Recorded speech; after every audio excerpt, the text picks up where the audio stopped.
सुरत चव्हाण राडा प्रकरणावर महायुतीची प्रतिक्रिया. तटकरेंच्या अंगावर पत्ते फेकणं चुकीचं आहे असं भुजबळ म्हणाले. वैचारिक लढाई वैचारिक पद्धतीने लढावी असंही बावनकुळेंनी म्हटलंय. मारहाण करणं चुकीचं असल्याचं हसन मुश्रीफांनी म्हटलं. छावा संघटनेच्या लोकांनी सुद्धा जी काही ती कृती केली ती चुकीची होती ना. त्यांनी तटकरेंना तोंडी सांगायचं, लेखी निवेदन द्यायचं, संपला.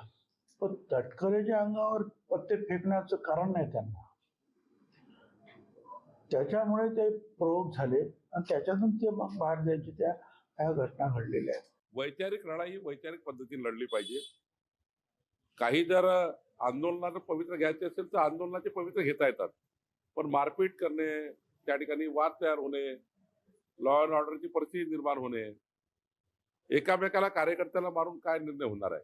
महाराष्ट्रामध्ये आपल्याला अशा पद्धतीचे राडे करून कायदा व सुव्यवस्था हातात घेऊन या ठिकाणी कुठल्याही पद्धतीने कुठलाही निर्णय किंवा कुठलाही मागणी पूर्ण होऊ शकत नाही.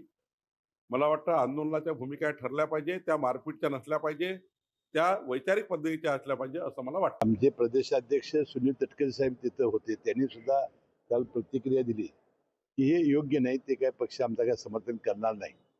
परंतु खरोखरच काय घडलंय, जे सुरत चव्हाणने जे विधान केलं किंवा पत्ते फेकले समोर आणून, नंतर आवारचे असं काय ते बोललं, आता वास्तविक असं किती असलं तर पोलिसांच्या ताब्यात यायला पाहिजे होतं. अशा प्रकारचं कृत्य करायला नको होतं.